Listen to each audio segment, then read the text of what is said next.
Welcome to Steel Division 2 New Deck Builder.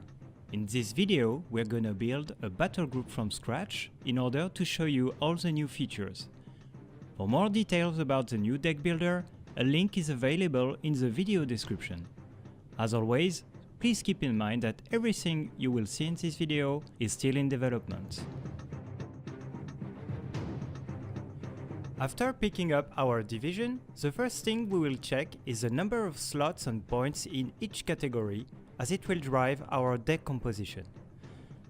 For this armored division, the Soviet 2nd Guards Tank Corps, a lot of slots are available in the tank category, especially 6 slots, which only cost 1 activation point each. One of the new features is the selection of the deployment type, representing the rhythm of the requisition points you will receive during each phase of the battle. For this battle group, we are going full Maverick, very strong in phase B, the moment we will bring the most powerful tanks. Let's go build our deck. We'll start with the Recon category. As we can see here, when clicking on a unit, we have the card's cost and the units available within them. A big difference with Steel Division Normandy 44 is that unit cards are not bound to a phase anymore. For each card you're adding to your deck, you can select its phase of arrival and its experience, both affecting the available units per card. We'll start with a few discrete squads like the Dozor, extremely stealthy, capable of spotting enemy units without getting too much attention. The perfect unit for phase A. We're choosing a fast transport in order to be the first to see the opponents. As a reminder, in Steel Division 2, Recon units don't make the frontline move anymore. To accompany our offensive in phase B, we'll add a tank Recon, as well as a card of Razviatka, a strong Recon unit, armed with a nice mix of short-range and long-range weapons, as well as a M1 bazooka. Let's continue to the Infantry tab. In phase A, armed with 8 PPSH, Tanko-Desantniki units are very strong in close combat. They are extremely useful for taking urban objectives like farms and villages. We will select an armed transport for this unit to be able to respond at long range after unloading the units. As you can see, adding an armed transport will increase the price of the units. Guardia DP are pretty good in long range, thanks to their 2 MMGs. They also have an anti-tank rifle which, even if not extremely powerful, could take down some light vehicles. They're here to cover the advance of the tank descent troops.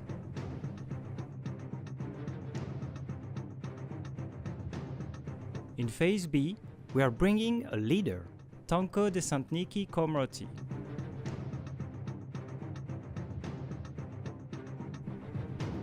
We are selecting a cheap and fast transport, the Jeep.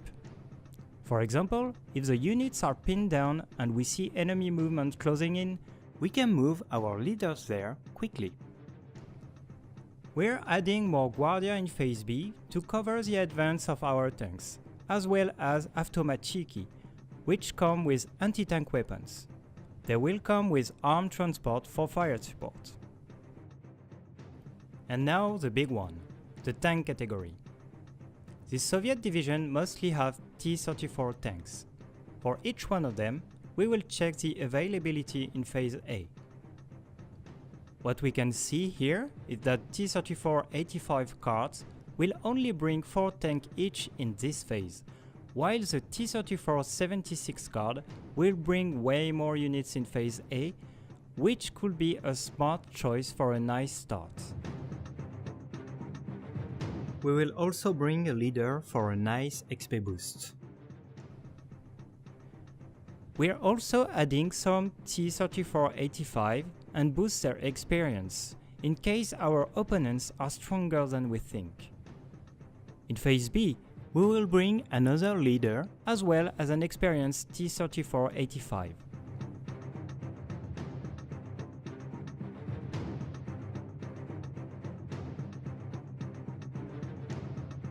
Phase C will be a bit lighter.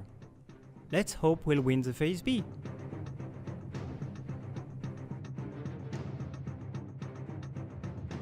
Let's switch to the support tab. In Phase A, we're picking a Maxim card, armed with HMGs, a bit cheaper than the SG-43. They will have a bit of experience because we'd like to keep them as long as possible, as they are great to defend a position. Again, we're choosing a Jeep transport to allow them to go fast to a given position. We are also adding a commander unit to boost our troops' combativeness. We'll talk about them later.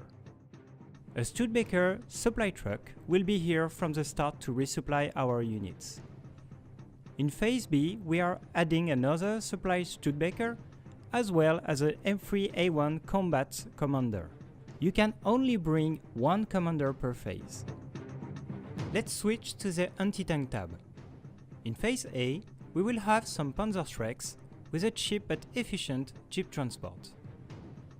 In Phase B, we will always try to support our offensive, and the Su-85 is always a nice choice.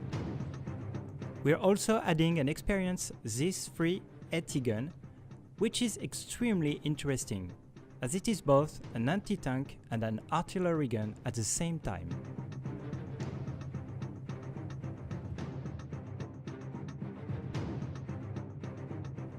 In Phase A of the anti-air tab, we will add a GAZ AAA Maxim 4M, a cheap but efficient anti-air support.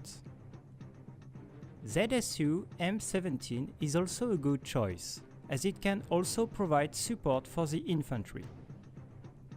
In Phase B, we'll bring the biggest gun of our division, which kinda looks like a Bofors. Let's go to the artillery tab. In Phase A, we're adding the WLA MPM-37, fast and good artillery support for the infantry. It's basically a motorcycle with an 80mm mortar.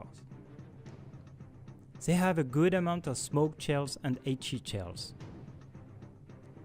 The Su-76M is a great addition, which can do both artillery and anti-tank. They are truly awesome in Phase A. We'll also add the brand new artillerist units, who have a radio that allows to do surgical strikes.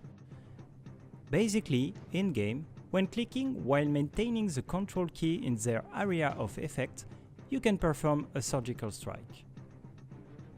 In Phase B, always keeping in mind that we need to support our advance, we're bringing the big boy, the ISU-152, with massive 152mm AP shells. And obviously, a Katyusha will be a nice addition to our deck, extremely useful before any advance. Let's switch to the air tab. We're bringing the Normandy Niemen with Marcel Albert and his Yak-90 in Phase A, as well as some Yak-9 to accompany him. Adding a U-2 LNB recon unit armed with 4 bombs will be extremely useful if there is not much enemy anti-air. In Phase B, an IL-2M armed with HE rockets will be very efficient against any soft targets. And in Phase C, we'll bring medium bombers, the PE-283 armed with 6 100kg bombs. Phase C is the moment when we can bring the most bombers, which are a great way to open the way for tanks and infantry. Our deck is completed with some defensive structures: barbed wire, gun pit, trenches, and a bunker Maxim. It's now ready for a battle. Thank you guys for watching, and see you soon.